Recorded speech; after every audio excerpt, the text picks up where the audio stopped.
We have done close to 300 shows, and in reflecting back, certainly one of the most brilliant, intelligent, and witty guests is back on the show today. A man who has written 17 novels, including Silly, City and the Pillar. There's a new one there, Gore. I like that one. You like that one? I like Silly. Julian, Myra Breckinridge, Kalki, his American trilogy on American history, Washington, D.C., 1876, Burr, Plays for Broadway, The Best Man, Visit to a Small Planet. He's a wonderful conversationalist, and there is a book out now called Views from a Window, Conversations with Gore Vidal, and I'm delighted to have Mr. Gore Vidal back on the show. I'm always delighted to be with the only interviewer in the entire business. He did all that by himself out of his own head. Aha. Including the Silly. Including the Silly. The Silly was that was one slip. He actually knew the names of the books. Ah. How many programs I've been on where they said, you know, I read you when I was a boy, and I think that other voices, other rooms probably changed my life. You know? And then I said, no, that's the other one. Ah. And then I describe how I wrote The Naked and the Dead and how I began a whole sort of kind of novel. You could actually do an interview based on being another writer, and could you get away with it? Oh, sure. Yeah. I'd love to be another writer. I'd like to be another anything. There are times when you get so tired of being yourself and seeing your name. There's a composer called Hense who lives in Rome, where I sometimes live. Quite a good modern composer. I never met him, but I decided suddenly for about a month I'd be Hense. I was bored with being Gore Vidal, so I was Hense, and I began to read all the papers, and you know, he'd had a terrible opening in Bayreuth, and didn't do very well. The symphony didn't do very well in Munich, and I was really kind of enjoying being Hense. Mm-hmm. Then I met him. And then I said, you know, I've been you for the last month, so he couldn't wait to get out of the room from this militant doppelganger. But why does one have to be oneself? Why can one be somebody else? Well, I guess you do that with your writing. I mean, you... Well, you try to... What was it W.C. Fields said? We're not here merely to entertain and divert, but to elevate. We try to elevate as well. We try to go into different voices. Mm-hmm. Take on different personalities. I've always thought how boring it must be to be Graham Greene, whom I very much admire.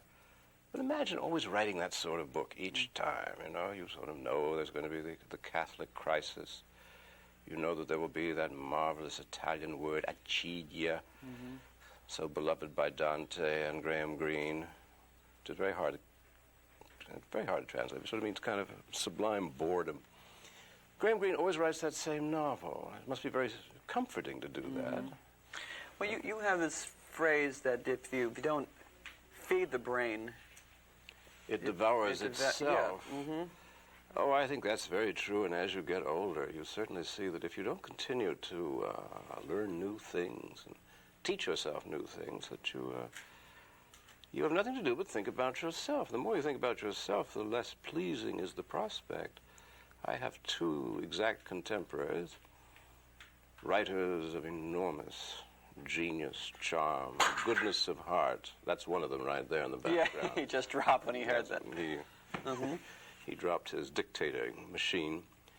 Norman Mailer and Truman Capote. And each is very different from the other, and each is very different from me. But here are two writers that they never read books. They're too proud, they're too full of themselves. They give a lot of interviews, they scribble a good bit.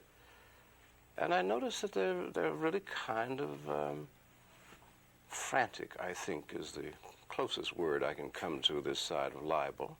Well, they were going to stop by here this afternoon. We just got a message they couldn't make it. I stepped over something. Was that Capote? That was it.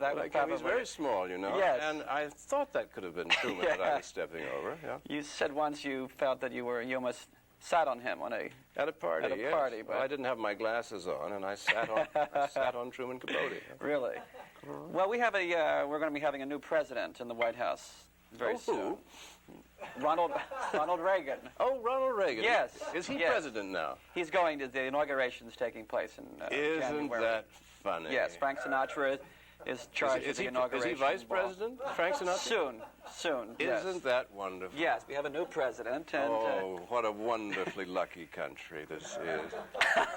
This is all be at Anaheim, where this is Disneyland. Is that Anaheim, or is it the one in Florida near Orlando? I don't know, but I was told... It's in Washington. Washington, yes. I was told... What a sketch. ...that Ronald Reagan and Nancy Davis, before she was Nancy Reagan, actually did an episode of TV together called, this is true, A Turkey for President. Oh. This is true. How true, how true. Yes. So, with all the trimmings. With all the trimmings, and yes. It's gone to Washington. Yes. Do you think that we have a mafia president? Do we have a mafia president? Well, his real name is Reagan, though, isn't it? Yes. No, I don't. No, I haven't. People have been saying, well, you know, the mafia has been saying for a long time we're going to have our own man in the White House, and people have been saying, well, is this man the mafia puppet? Well, I wouldn't be surprised. I would think that to the extent he would recognize the mafia and not see it, you know, as the sort of 4-H farmers, those, you know, young people out there in the prairies. Well, I mean, I would think that, well, that's interesting. I hadn't thought of that. I think maybe the mafia might have a little line to Reagan. Certainly, they've always had a line to the movie business. I don't think we should tell the folks out there to the extent with which organized crime. Why not? It's under investigation right now. I know, but I don't want to see you wearing that stylish cement overcoat at the bottom of really? Off Catalina Island. Is too young to go. He's too young to be wearing cement. Yes.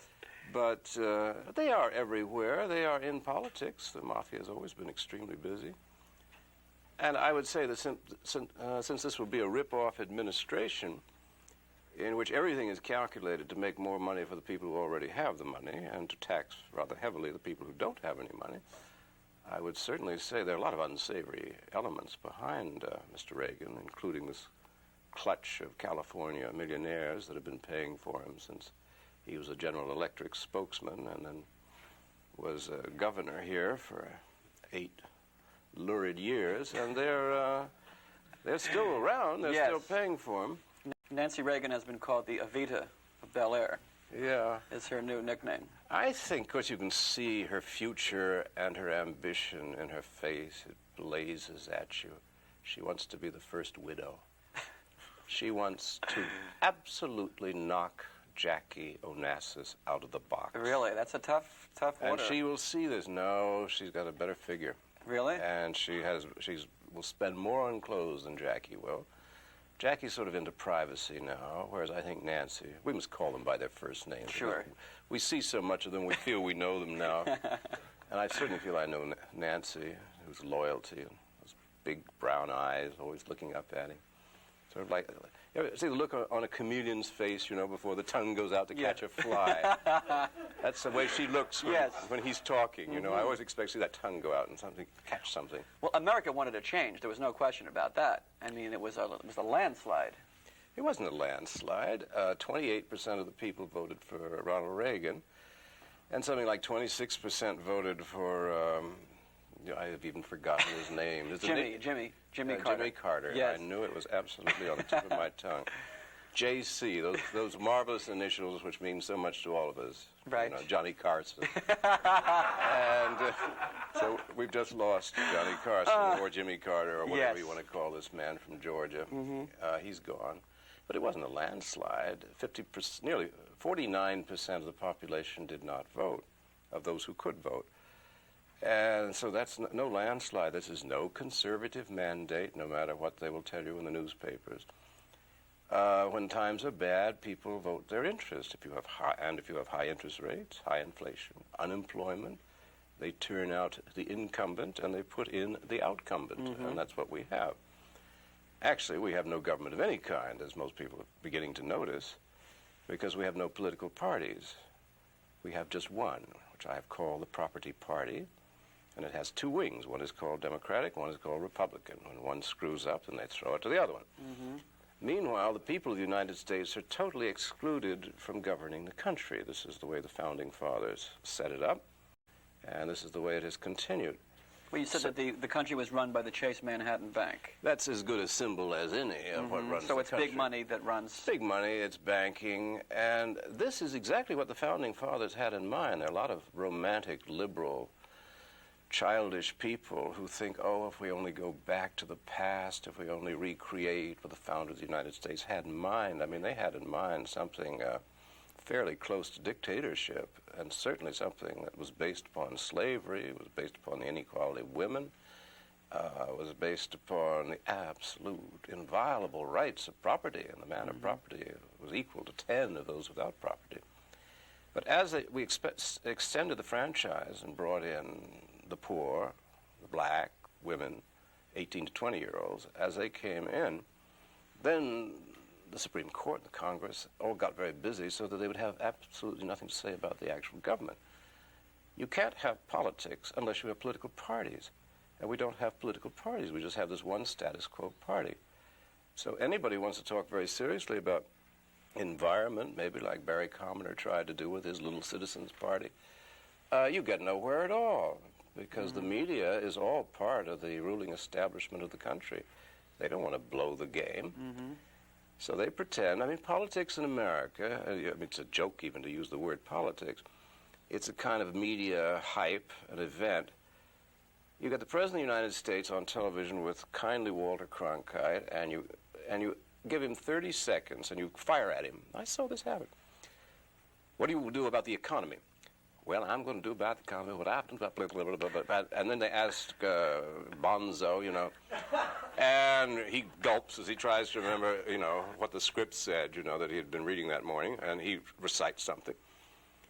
I mean, if this is to be politics in a country that you're given 30 seconds with these very complicated problems, if I'd been Jimmy Carter as president, I'd say, Mr. Cronkite, you just pack up your material and get out. These are complicated problems. But Barbara Walters came in there, and she said, she kind of told them. Well, I mean, she is our deepest thinker, and I think... we must take a short break or recuperate from that, and we'll come right back with Gore Vidal. You said one of the candidates had made a decision to get a wife and kids. What candidate decided? Well, you said one candidate, I don't know at what point it was, but you said one candidate liked males and to play the political game. Did I say that? Yes.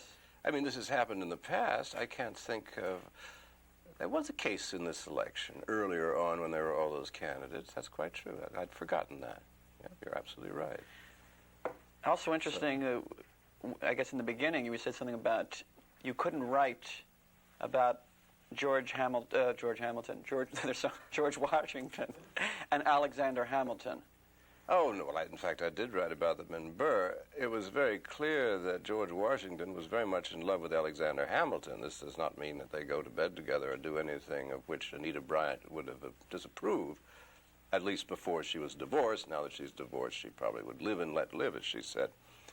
I wouldn't see Hamilton and George Washington exactly thrashing around in a bed together, but the emotional relationship was more intense than that of father for son. And Washington had an enormous dependence on this very brilliant young man, Alexander Hamilton, who exploited him mercilessly, exactly the way a lover would exploit a besotted admirer. And Hamilton, in effect, was the brains of the Washington administration and the powerhouse.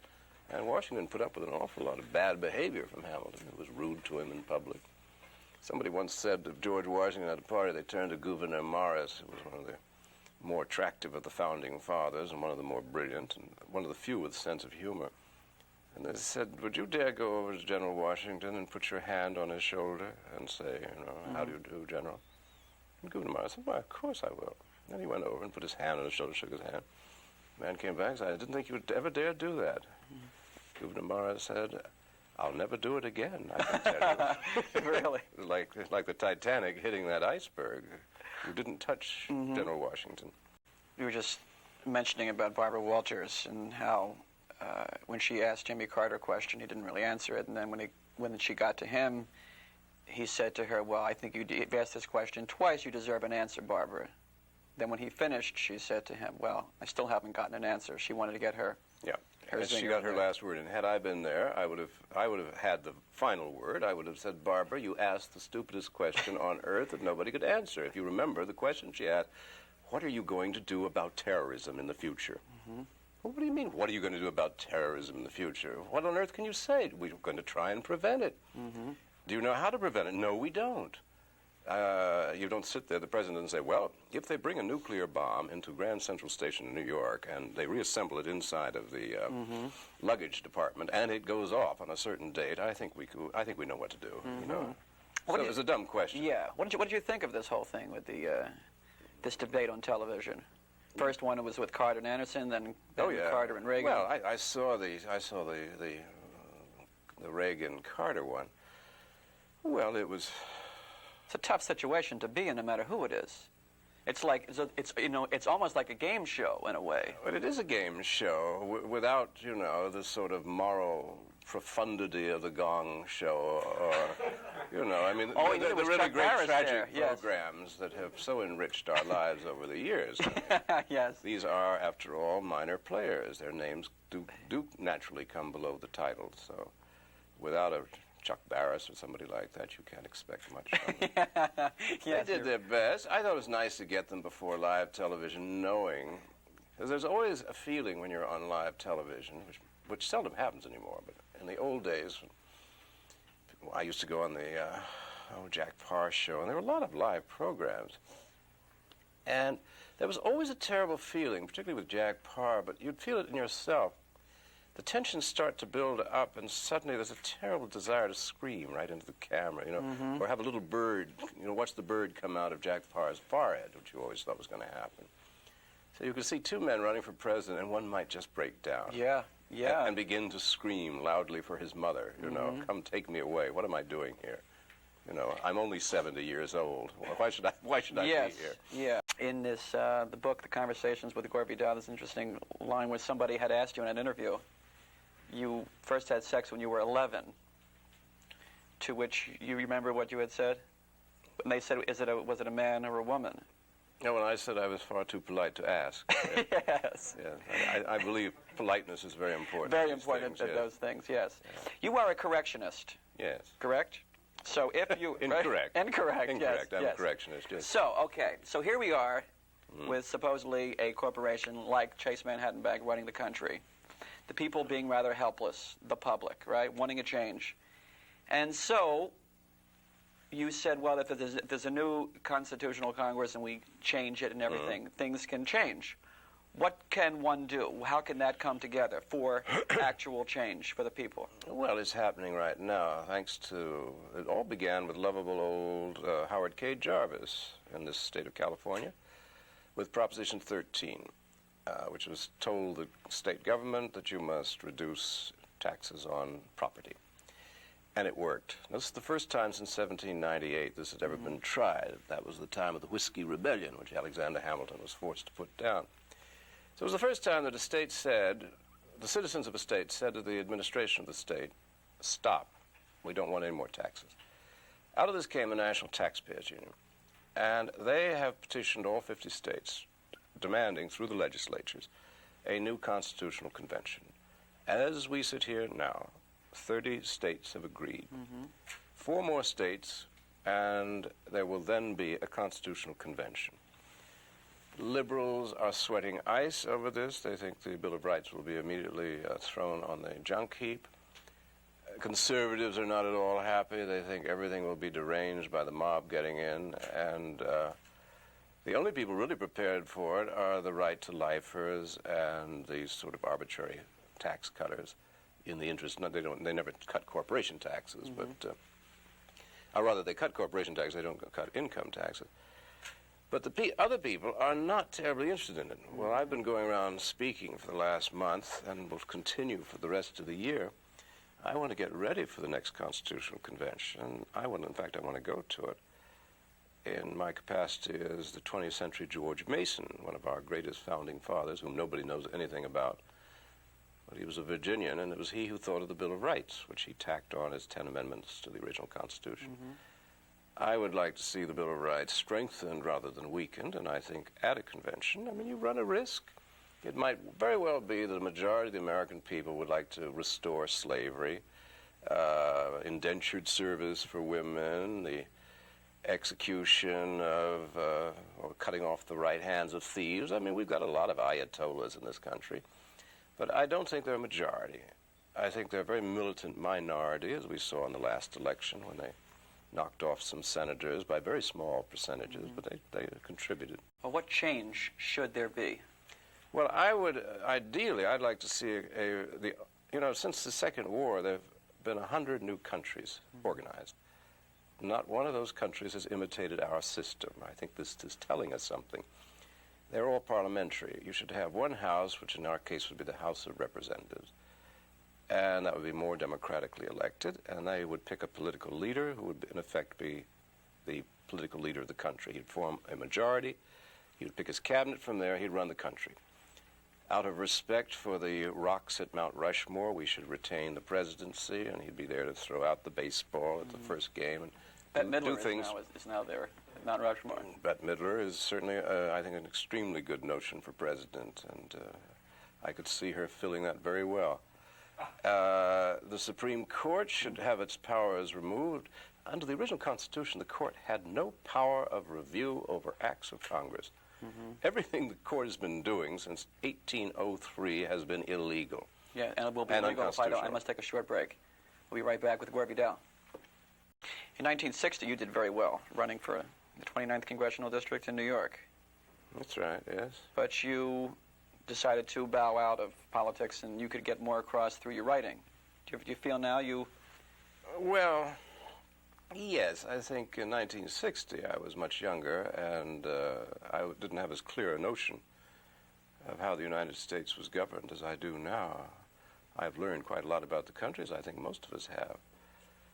Also, if you want to be a fan, I'll tell you a secret about how the United States works, and this always comes as a surprise to people at large.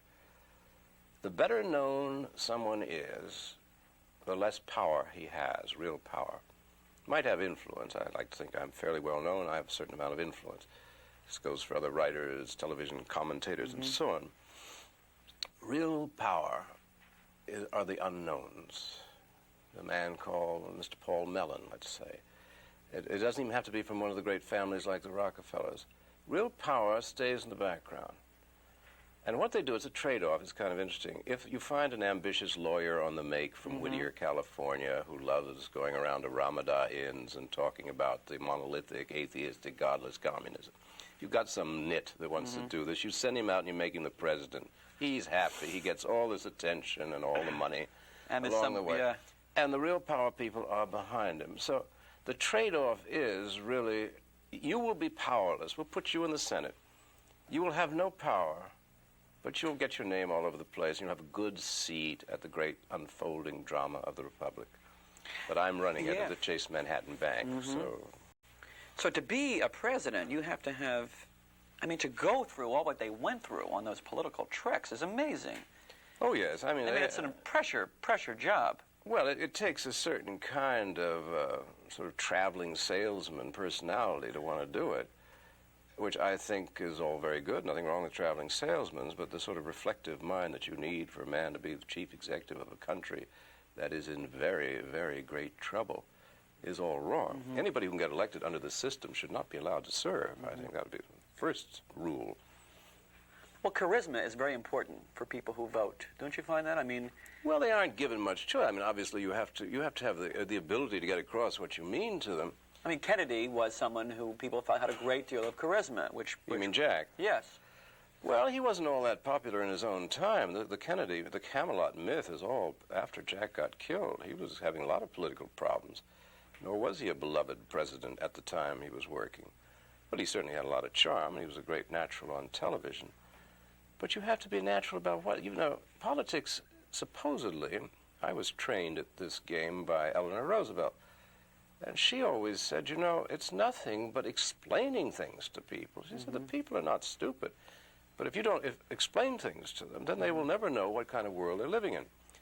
Well, you can't tell me anything can be explained in a 45-second TV commercial, which is what it now has boiled down to. Nor is that politics. Nor can we have enough with Gore Vidal in 30 minutes which means that time is up and we're going to have you back for another half hour.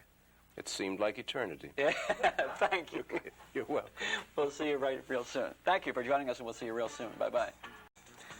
To pardon the expression, we're going to have more with Gore. We'd like to have Gore Vidal back on the show, a man who's written 17 novels, many plays for Broadway and television. His new book comes out next March. It's called Creation, and I'm delighted to have Gore back for a second half hour. We could have said many other things, but why not be honest and say, well, we're continuing, right? We're continuing. Yes. Why pretend that months have passed since we saw each other last? And you looked wonderful since I saw you at the... Lost a lot of weight. Actually, in the break, which may be months to you out there, Yes. but it was minutes for us, we were discussing one of the great movies of all time, Quo Vadis. Quo Vadis, yes. Peter Ustinov and Robert Taylor and Gene Simmons. And the original ending of the picture, at the end, after you've seen thousands of Christians eaten by lions and Nero burns down Rome and there's just blood and disaster all over. Finally, Robert Taylor and Gene Simmons escape, and another young couple escape, and they flee the burning city. And they're out in the Via Appia Antica, and the little birds are chirping, and there's a crossroads, and they're saying, well, so long, Marius, and, so long, Drusilla. And Robert Taylor turns to the other young couple and says, anytime you're in Sicily, do look us up. This is the end of Quo Vadis, which I believe was later changed after the audiences laughed in the wrong place. They would do it that way today because there would be a spin-off for Quo some Vadis adventures, too, yes, adventures in Sicily. I know. Absolutely. While we're on emperors, you wrote a screenplay, Caligula. This is a very long pause. I'm just going to Yes. I'm going to let it go a little longer. Okay. Let's see how long Yes. it holds. Okay. Pauses are wonderful sometimes. No. Well, here you wrote that it was Gore Vidal's Caligula. You withdrew your name. Yes. And this man, Bob Guccione, is charging $7.50. Some places $10, some places $6 for this movie that people are going to see. Must be a rather harrowing and frustrating experience for you, because you must have had other intentions than what he released the movie as.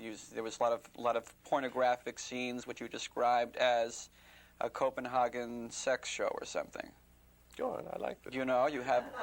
Well, there's a movie with Sir John Gielgud, Malcolm McDowell, Peter O'Toole, Helen Mirren. You have a very interesting cast of classical actors. You must have had good intentions about this Emperor Caligula and his episodes. I should say that our host tonight is here with us special from Penthouse Productions, and you've just sold thousands and thousands of tickets to this disreputable play. No, I think people will go because, there are those people who will go see that kind of movie and others who don't care to. I think it's pretty cut and dry. I would say that most people get so much of sex and violence at home that they don't want to go out and see it in the movies. So I believe I can just count on S&M around the house to keep them away from this movie. That is my real hope. Yes. Yeah. Black leather at home, and go and see Smokey and the Bandits, or a retrospective of Sandra Dee, or Yes. when they really made the great movies that Myra Breckinridge loved. I had nothing to do with the movie Caligula. There was a script of mine many years ago, and what was made was an improvisation from it, and I have never seen it. I have no intention of seeing it. I never saw Myra Breckinridge, the movie, and I never saw Visit to a Small Planet, the movie. I never saw The Left-Handed Gun. These are all things adapted from me. As you may have guessed, I am not a masochist. So just to keep my blood pressure down, I don't go near them. But I'm glad you brought it up. It's, are you? No. Are you in legal? You're in legal battle with this? No. There was hints of legal battle. Yeah. No, I'm not. So we'll go on to a happier occasion. Your new book will be coming out next March, Creation, which is BC. Yes, and I've doing my best now to get Bob Guccione to put on Creation now. Really? I think he could do wonders with this. It's about one man, had he lived to be 75, could have met the Buddha, Confucius, Zoroaster, and Socrates. They were all contemporaries. And it was probably the greatest century in the history of the human race. So I invented such a man. It's taken me about 5 years. Imagine, I had to learn about Confucius. I had to learn about the Buddha. And Zoroaster was very difficult. And now it comes out in March. It's very long. Beyond that, I don't know what to say about it. Mm-hmm. The Buddha was more extraordinary. He believes, the Hindu, he believed in constant migration of souls for a number of times, and that you aimed at extinguishing yourself so you wouldn't have to repeat this constant cycle of birth and rebirth. But then he went further, something called sunyata, and this, as far as I can understand it, he not only ceases to exist entirely, but so does the world. This is the ultimate solipsism. Mm-hmm. You know, when I shut my eyes, you don't exist. Well, in a sense, the Buddha just simply said the world can be eliminated. For those left here, I give you some few tips, some noble truths, which are all perfectly ordinary. But beyond that, you must not want, you must not participate in life. It's a very passive religion. It's one of the reasons that Buddhism never really caught on, except among extremely wise people, and people who are by nature passive, I suppose. So it's very hard to judge a culture so different from our own hustling Western mechanistic one. So religion, I mean, in Julian, I dealt with a 4th century Roman emperor who tried to stop Christianity. And Bob Guccione as well. Succeeded even at that point, yeah. Yes. Yes. There is a tremendous Christian movement going on in the world. I mean, they have their own TV shows. Like, I mean, all you need to turn. You mean the United States? You Yes. don't mean the world? No. Well, it goes on for one reason. The Reverend Falwell and all these other television entertainers. Religion is tax exempt. This is the last great ripoff in the United States. This is how you become very, very rich. If you're a science fiction writer called L. Ron Hubbard, and you invent something which you call Dianetics, and then you write a little book about Scientology, then you incorporate yourself as a religion. You don't pay any tax anymore. It has been estimated, I'm in favor of taxing every single religion in the United States, whether it's the Pope or Mr. Falwell or the Messiah from South Korea. I would tax every single one of them. And you could raise $100 billion a year, which would almost pay for the military budget. Writers have a terrible time with taxes. There's not a lot to deduct. No, except those of us who are spiritual, and naturally I am tax exempt. Yes, thank God for that, right? But I have to walk on water once a month for the IRS just to prove that I am still able to do it, you know, that I have not lost my mission. It's nice they have those waiting pools right at the IRS where you can do it, isn't it? Very attractive. You can see us all. There's Capote at the moment. Splash, there goes Capote. Not tax exempt, Mr. Capote. We're sorry about that. Drowned, in fact, they said, as he sank out of view. Oh, God, yes. So we have all these shows now. I mean, of course, there's the Breakfast Club, you know, and they have all the Christians who are there and they sing, and the Reverend Age. Oh, but Scientology, that was interesting that I was going to touch upon. On 60 Minutes, they had a piece when Scientology was put into these private schools, and the kids were coming home from school saying, we're learning this whole technique, and that it all traced back to Scientology. And when they were doing interviews with people, some people were denying it, some people were saying yes, and there was this whole, and parents got very disgusted that this was being infused into the school system. Oh, well. And the school was owned by Scientology. That's what they found out. Well, it must have been a private school. Yes, it was a private school. Yeah. Public schools are bad enough with the way they teach American history, but I would say private school, Scientology, doesn't surprise me at all. There is nothing you can't get people to believe. And I think this comes from the United States. We've never developed a civilization or anything like one. So there are no agreed-upon set of values. This is why everybody's so crooked. That's why, you'll forgive me, it's a nation of shoplifters. I mean, nobody has any sense of responsibility toward anybody else. That's why you get criminals like Nixon and Agnew and others that we could name in politics in very high places, because the whole country's like that. Now, the Jesus Christers would say, well, if we went back to our Lord Jesus, it would be better. But, they steal quite as much as anybody else. And I find that most of the Christian evangelicals of the moment are really people, either they're exploiting the simple or they're focusing a lot of hatred. There's an enormous amount of hatred out there, particularly against black people, against commie weirdo fags, against the 20th century. And through Jesus Christ, this religion of love, you can really learn to hate. And it gives a focus to your hatred. And I always love the fact that for them, thou shalt not kill is an absolute commandment of our Lord. We have one more. Thou shalt take a break. Thou shalt take Thou a shalt break. take a break. That's the new one, the 11th one. We'll be right back with Gore Vidal. We were talking about recent movies. We were mentioning Can't Stop the Music. I don't know why people like you in the media say that this film failed. I consider it the picture of which I have been responsible for, of which I am the proudest. I think it is really wonderful. Better certainly than Saturday Night Fever. It grossed more money than Saturday Night Fever. And people like you in the press bad-mouthing is beyond me. I don't know what, I suppose you... Alan Carr, you must realize that this is... You know, you can have a flop. Merv, I have told you once, Merv, if I've told you 1,000 times.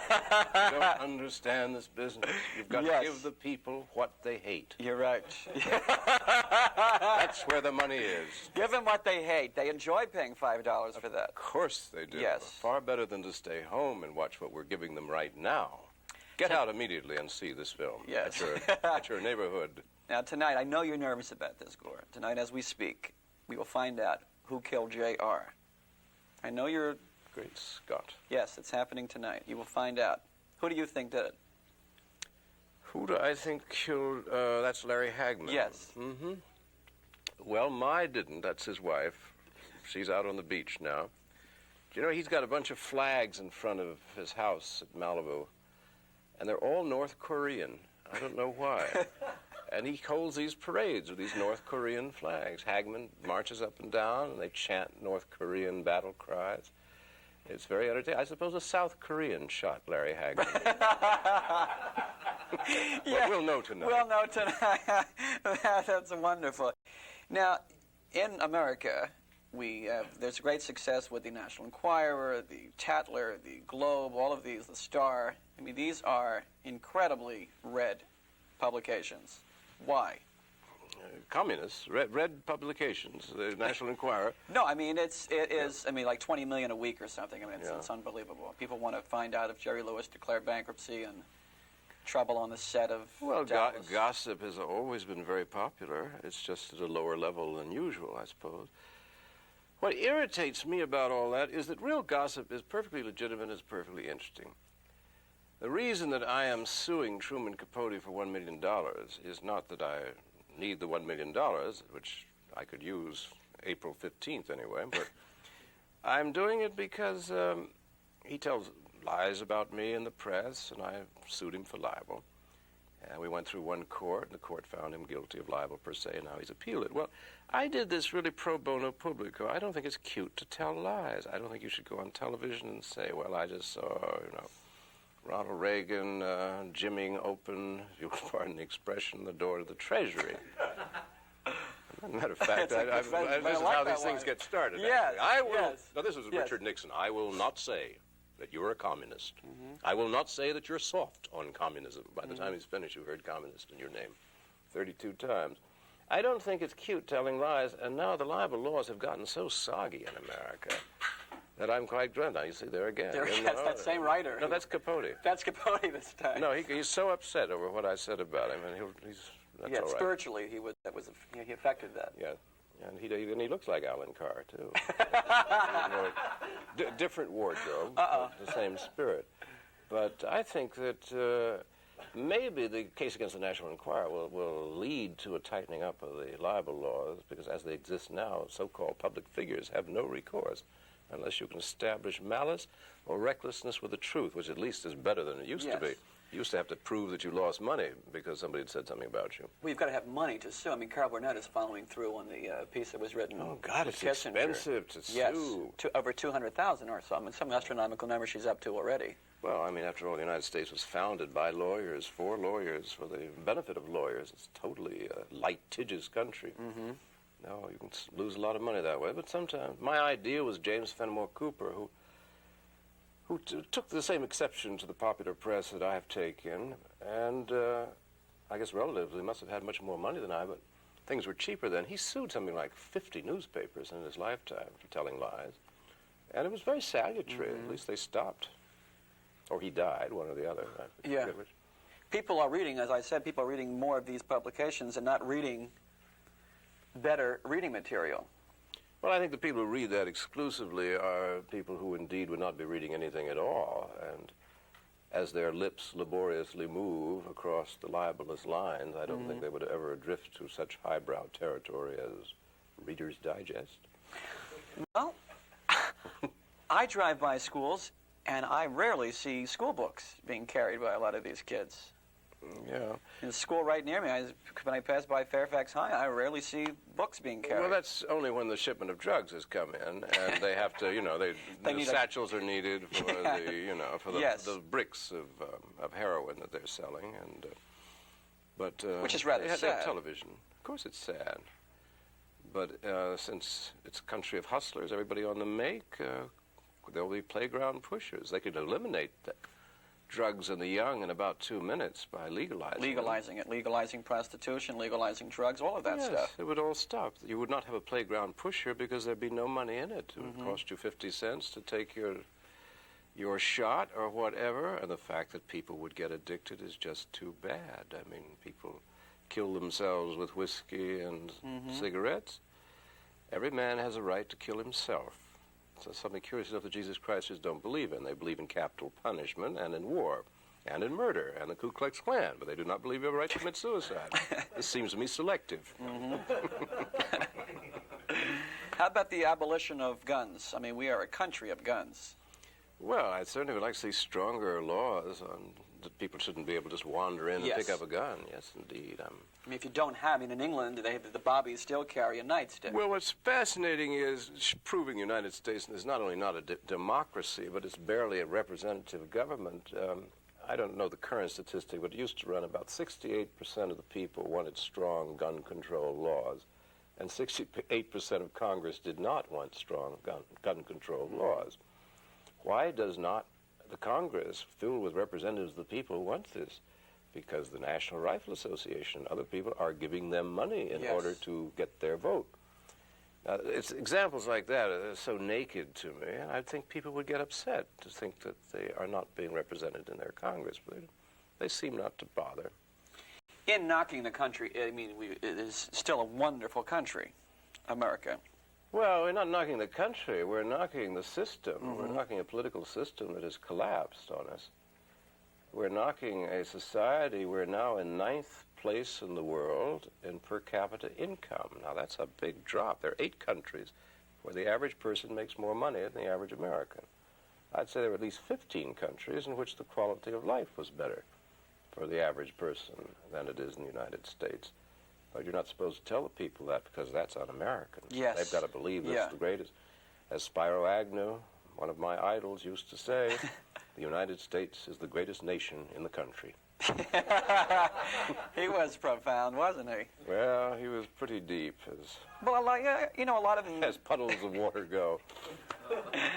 More Americans are traveling, but many Americans who don't travel feel that this is it, you know. Well, you generally prefer what you're used to. I was talking at a university the other night, and somebody was saying, the usual about socialism, how awful it is. The countries that are ahead of us, with the exception of Switzerland, which is fairly socialist, are indeed socialist countries, like Denmark and Sweden and West Germany, which has a socialist government. Immediately, oh no, I was in Sweden. They hate it there. They hate the taxes. And I said, well, why is it they have the system? And they make more money, the average person, than we do. They pay more taxes, but they get more back, don't you? But they commit suicide. This is absolutely, with mother's milk, put into every American: socialism, Sweden, suicide. Then you ask, well, now, what does that really mean? Are you trying to say that in a society where you have a lot of poverty, you get nothing back from the government at all, except the Defense Department, which we love, you get nothing at all, that because your life is so wretched, you want to live? But when you have everything, you have good services, you have good schools, you have good medical care, you want to kill yourself because you're bored. No, my answer to that is I've known several Rockefellers in my lifetime. I have been privileged to know several Rockefellers. How's that for Reverend Falwell reading? I have been privileged to know 1 or 2 Rockefellers. Yes. No Rockefeller ever committed suicide, and they were looked after from the moment they are born to the day of their death, no matter how exotic their death or interesting their death. We'll take a short break. A short back. We got to have a short back now. We'll be right back. With Anderson hanging in there, and getting not an incredible amount of votes, but a fair amount to show that a third party can do fairly well. What does that prove? Well, it doesn't prove much of anything except that the general disgust. That 49% never vote, 51% do vote. Of the 51% who did vote, I would say most of them were highly displeased with Carter, and they were highly displeased with Reagan. So when another conventional political figure who seems a little bit brighter than the other two and a little bit more honest in the true sense of the word proposed himself, he attracted a lot of interest, but he didn't develop. He lost me. I was for Anderson when he began. I was one of his original backers out here. And then when he said, I'm in favor of the two-party system, I gave up on him. That was the whole point. I thought by running he was demonstrating that it doesn't exist, or that what does exist is really a monolithic single party which has no politics, which represents nobody but the extremely rich people in the United States whose Cosa Nostra is the Pentagon and the military budget. I would have thought that he might have made an alternative. I talked to him about that. He came out just about 3 days before the election.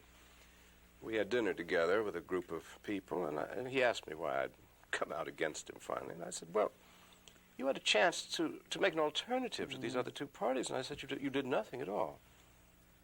And he looked a little puzzled. He's very much an establishment type. And he said, well, how do you start a third party without some great issue like the Republican Party began 1856 with Fremont, then with Abraham Lincoln, to abolish slavery? And I said, well, there are a lot of things in this country people would like to see done away with. You might have to approach it, let's abolish taxes, which is simple-minded, but let us cut the costs of government, which they're talking about, but then show them how to do it. I mean, if you show them any realistic way instead of the cosmetic way given them by Carter and Reagan, you might have had a real reaction.